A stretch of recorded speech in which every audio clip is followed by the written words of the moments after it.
दोस्तों, इस बात में कोई भी शक नहीं है कि दुनिया में सबसे ज्यादा अलग प्रकार के जानवर अमेज़न के जंगल में पाए जाते हैं। इसके अंदर जाकर ऐसा लगता है जैसे हम किसी दूसरी दुनिया में आ गए हों। इस वक्त धरती का सबसे ज्यादा घना जंगल अमेज़न ही है। ये बिल्कुल ऐसी स्थिति में है जैसे पूरी दुनिया में लाखों साल पहले जंगल हुआ करते थे। कई लोगों का ये भी मानना है कि अमेज़न के जंगलों की गहराई में आज भी डायनासोर जैसे जीव जिंदा हो सकते हैं। जितना बड़ा और घना अमेज़न का जंगल है, वो उतना ही ज्यादा रहस्यमय भी है। आज तक लोगों को ये नहीं पता कि ये जंगल बना कैसे, क्योंकि ये दुनिया के किसी भी जंगल से बहुत ज्यादा अलग है।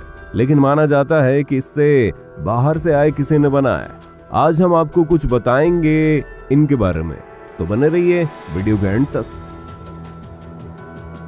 दोस्तों, अमेज़न जंगल का नाम सुन के आपके दिमाग में सबसे पहले सांप आते होंगे, क्योंकि यहाँ पर सांप की सबसे ज्यादा प्रजातियां मिलती है, जैसे कि एनाकोंडा, पाइथन, कोबरा और कई अलग अलग सांप।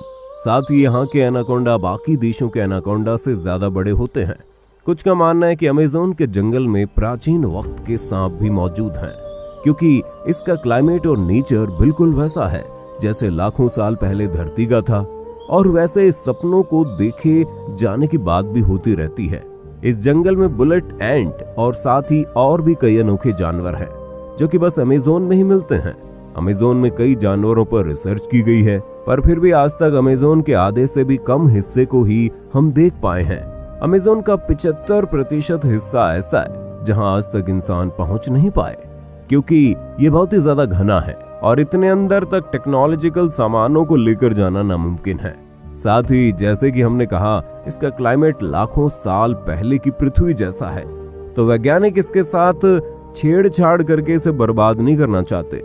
अमेज़न में कई आदिवासियों की ट्राइब भी रहती है, और अमेज़न के घने जंगलों में और भी कई ऐसी जनजातियां होती होंगी जिनके बारे में हमें कुछ भी नहीं पता। और अगर टेक्नोलॉजिकल डेवलपमेंट की वजह से अमेज़न जंगल नष्ट हो गया तो दुनिया से कई सारे जीव विलुप्त हो जाएंगे। दोस्तों, आए दिन अमेज़न के बारे में नई और अनोखी बातें पता चलती रहती हैं। यहाँ अक्सर कई एक्सपेरिमेंट्स और रिसर्च चलते रहते हैं। लीड्स यूनिवर्सिटी ने साल 2017 में एक रिसर्च की थी। इसमें पाया गया कि अमेज़न बेसिन जितना कार्बन ग्रहण करता है उतना कहीं नहीं करता, जिसके चलते यहाँ पर कार्बन एम्बिशन बहुत कम है। इसीलिए यहाँ का वातावरण इतना अच्छा है। अगर यहाँ पर टेक्नोलॉजिकल डेवलपमेंट बढ़ गई तो यहाँ पर बहुत ज्यादा कार्बन रिलीज होगा और नेचर के लिए खतरा होगा। वैज्ञानिक कार्लोस नोबर अपने रिसर्च में कहते हैं कि जिस तरीके से अमेज़न के जंगलों को काटा जा रहा है, वो दुनिया के सबसे बड़े जंगल से सबसे बड़े सावन क्षेत्र में बदल सकता है। बता दे, सावन क्षेत्र में छोटे छोटे पौधों के साथ घास का जंगल होता है। इससे क्षेत्र की इकोलॉजी भी बदल सकती है। अमेज़न के जंगल 9 देशों से होकर गुजरते हैं। इन जंगलों का करीब 60% ब्राजील, 13% पेरू, 10% कोलंबिया और बाकी का हिस्सा Ecuador, Guana, Venezuela, Bolivia, Suriname और फ्रेंच गुयाना से होकर गुजरता है। बता दे कि पृथ्वी पर जितने जीव हैं, उसके 1/3 को एक साथ आप अमेज़न के जंगल में देख सकते हैं। यहाँ 390 अरब पेड़ हैं, जिसमें 16,000 से ज्यादा उनकी प्रजातियां हैं। इतना ही नहीं, यहाँ 400 से ज्यादा आदिवासी जनजातियां भी रहती हैं। इन जनजातियों का बाहरी दुनिया से किसी भी तरह का संबंध नहीं है। दोस्तों, अमेज़न के जंगलों के कीड़ों की काफी चर्चा होती है। माना जाता है कि यहाँ इतने हजार तरह के कीड़े और जंतु मिलते हैं कि उनमें से कुछ ही फीसदी के बारे में अब तक वैज्ञानिकों को पता चला है। यहाँ की बुलेट चींटियां भी बड़ी खतरनाक होती हैं। देखने में छोटी होने वाली इन चींटियों के डंक को जहर की तरह खतरनाक माना जाता है। कहा जाता है इनके काटने पर गोली लगने जितना दर्द होता है। चींटियों के बाद यहाँ की मकड़ियों की चर्चा होती है। यहाँ 3000 से ज्यादा मकड़ियों की प्रजातियां पाई जाती है, जिनमें ज्यादातर जहरीली होती हैं। टैरेंटुला मकड़ी को सबसे खतरनाक माना जाता है। इसके बाल भी इतने खतरनाक होते हैं कि आपकी आंखों में पड़ गए तो शीशे की तरफ उसे फोड़ देंगे। अब इतने कमाल के जानवर बस यहीं रहते हैं, तो इस जगह के बारे में कुछ खास बात तो होगी ही। देखा जाए तो कुछ नहीं, बल्कि बहुत खास बात यह है कि अमेज़न जंगल किस तरीके से बना है। ये जान के आप चौंक जाओगे, क्योंकि आप कह सकते हो कि अमेज़न जंगल जिस तरीके से बना है, उसने आधी पृथ्वी को तबाह कर दिया है। दरअसल हाल ही के कुछ स्टडीज में पता चला है कि डायनासोर को मारने वाला एस्टेरॉयड एक नए नियो ट्रॉपिकल जंगल के निर्माण के लिए जिम्मेदार है। ट्रॉपिकल जंगलों का निर्माण एक एस्टेरॉयड के कारण हुआ जो लगभग 66 मिलियन वर्ष पहले पृथ्वी से टकराया था। और इसके बाद क्रेटेशियस मास एक्सटिंक्शन हुआ था जिसने धरती के सारे रुख को बदल दिया, जिस दौरान हमारे धरती पर राज करने वाले करीब 75% जीवों की प्रजातियां पूरी तरह विलुप्त हो गई थी। ये मास एक्सटिंक्शन मुख्य रूप से 2 कारणों की वजह से हुआ, जिसने विशालकाय डायनासोर्स और दूसरे जीवों की लाखों प्रजातियों का खात्मा कर दिया। सबसे पहले आज से तकरीबन 66 मिलियन सालों पहले करीब 15 किलोमीटर विशाल एस्टेरॉयड अचानक हमारी धरती से आ टकराया। इस एस्टेरॉयड के धरती से टकराने के तुरंत बाद ही सैकड़ों किलोमीटर दूर तक आग का गोला फैल गया, जिसने अपने रास्ते में आने वाले जीवों को तुरंत ही राख में बदल दिया। इस टक्कर से समुद्र में कई मीटर ऊंची खतरनाक लहरें उठी, जिन्होंने आधी दुनिया में तबाही मचा दी। इस टक्कर के बाद निकले धूल और राख धीरे धीरे आसमान में फैल गए, जिस कारण हमारी धरती का वायुमंडल कई महीनों तक गैस और डस्ट से पूरी तरह ढक गया, जिसके कारण सूरज से आने वाली प्रकाश की किरणें धरती की सतह पर पहुंचना बंद हो गई। इसी वजह से हमारी धरती का तापमान कई डिग्री सेल्सियस तक गिर गया।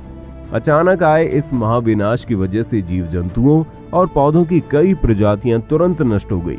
कुछ महीनों बाद धीरे धीरे पृथ्वी के वायुमंडल से गैस और डस्ट साफ हुआ और प्रकाश की किरणें धरती तक पहुंचने लगी। लेकिन उसके बाद ग्रीन हाउस गैसेस जो कि पृथ्वी के वायुमंडल में पहुंच गई थी, उन्होंने पृथ्वी को अचानक बहुत गर्म करना शुरू किया। तापमान में आए इस भयानक उतार चढ़ाव ने उस समय धरती पर मौजूद करीब 75% जीवों और पौधों की प्रजातियों को नष्ट कर दिया। वहीं कुछ वैज्ञानिकों का मानना है कि इस मास एक्सटिंक्शन में रही सही कसर उस समय के डेक्कन ट्रैप्स यानी कि आज के दक्षिण भारत में हुए विशालकाय वोल्केनिक इरप्शन ने पूरी कर दी। ये वोल्केनिक इरप्शन बेहद ही खतरनाक थे, जिनसे भारी मात्रा में कार्बन डाइऑक्साइड और खतरनाक ग्रीन हाउस गैस निकली, जिन्होंने बचे हुए जीवों को खत्म कर दिया। पर इसी मास एक्सटिंक्शन के बाद मैमल्स और दूसरे जीवों की प्रजातियां अस्तित्व में आई, जिन्होंने कई लाखों सालों के इवोल्यूशन के बाद जाकर हम इंसानों का रूप लिया, जो कि अभी इस वीडियो को देख रहे हैं। और ये उल्कापिंड हमारे जीवन के लिए बहुत ही ज्यादा महत्वपूर्ण था। अगर ये उल्कापिंड नहीं टकराए होते तो आज हम जिंदा नहीं होते। और ये उल्कापिंड ही वो कारण है कि अमेज़न फॉरेस्ट इतना ज्यादा घना है और इसके अंदर कई अनोखे जीव रहते हैं। दरअसल आज जहां अमेज़न जंगल है, वहां पर डायनासोर के समय में बहुत ही ज्यादा बड़े बड़े पेड़ हुआ करते थे, लेकिन कई शाकाहारी डायनासोर थे जो कि इन पेड़ों को खाते थे, जिसके चलते इन पेड़ों को कभी अच्छे तरीके से बढ़ने का मौका ही नहीं मिला, क्योंकि डायनासोर उन पेड़ों को खा जाते थे। लेकिन जब उल्कापिंड गिरा तो डायनासोर पूरे तरीके से विलुप्त हो गए, जिसके बाद इन पेड़ों को खाने वाला कोई भी नहीं था। लेकिन ये जो उल्कापिंड था वो बिल्कुल सटीक अमेज़न जंगल के ऊपर गिरा था, जिसके चलते ये जंगल की हालात पूरे तरीके से गायब हो गई। यहाँ कोई भी जीवन नहीं बचा और साथ ही ये जगह पूरी रेडिएशन से भर गई। ये उल्कापिंड की गर्मी इतनी ज्यादा थी कि उसने हर एक पेड़ पौधों को जला दिया। माना जाता है उसने जमीन पर बहुत ही बड़ा गड्ढा बना दिया था। लेकिन समय के साथ साथ धीरे धीरे वहां की स्थिति शांत हुई और वहां पर जीवन फिर से पनपने लगा। इस बार उन पेड़ पौधों को उगने से रोकने के लिए कोई भी डायनासोर जैसा जीव नहीं था, जिसके चलते पेड़ पौधे बहुत ही ज्यादा तेजी से बढ़ गए। और आप कह सकते हैं कि जिस रेडिएशन ने इस जगह को तबाह किया, उसने इन पेड़ों को उगने में और ज्यादा मदद की। अमेज़न रेन फॉरेस्ट की जमीन सबसे ज्यादा फर्टिलाइज्ड जमीन मानी जाती है। जो उल्कापिंड धरती पर गिरा था वो करीब 12 किलोमीटर बड़ा होगा। और देखा जाए तो अब के समय में real main Amazon rain forest 12 kilometre area में फैला हुआ है और ये जंगल अपने आसपास के जंगल में काफी ज्यादा अलग दिखता है। अगर आप ऊपर से देखो तो आप क्लियरली बाकी जंगल और अमेज़न रेन फॉरेस्ट के बीच का अंतर देख सकते हो। अमेज़न रेन फॉरेस्ट के अंदर कई ऐसी खास वनस्पतियां और खास तरीके के पेड़ हैं जो कि पूरी दुनिया में और कहीं नहीं मिलते। और अमेज़न रेन फॉरेस्ट के बहुत ही ज्यादा गहराई में क्या है ये कोई नहीं जानता, क्योंकि किसी ने इसे पूरी तरीके से देखा ही नहीं है। हो सकता है उल्कापिंड की वजह से इसके अंदर पूरी एक अलग दुनिया बन गई हो। यहाँ पर पेड़ बाकी किसी भी जंगल से बहुत ज्यादा घने हैं और ये भी कहीं ना कहीं उस उल्कापिंड से जुड़े हैं। आपको ये बात शायद पता होगी, जब भी वोल्केनो फूटता है तो उसके आसपास की सारी जगह लावा की वजह से तबाह हो जाती है, लेकिन उसके कुछ सालों बाद वही लावा नए जीवन की शुरुआत करता है। ये कुदरत का नियम है और हमेशा अंत के बाद आरंभ होता है। क्रेटेशियस मास एक्सटिंक्शन से पहले भी 4 मास एक्सटिंक्शन हुए थे। ये एक्सटिंक्शन थे Ordovician mass extinction, Devonian mass extinction, Permian mass extinction और टेरेसिक जुरासिक मास एक्सटिंक्शन, और फिर हुआ था क्रिटेशियस मास एक्सटिंक्शन। और इन सब एक्सटिंक्शन की वजह से धरती का एक जीवन पूरे तरीके से नष्ट हो गया और दूसरे जीवन को पनपना पड़ा। बिल्कुल वैसे एक वक्त आएगा जब इस धरती से हम सारे इंसानों का नाश हो जाएगा और फिर कोई दूसरा जीवन आएगा और वो होगा सिक्स्थ मास एक्सटिंक्शन।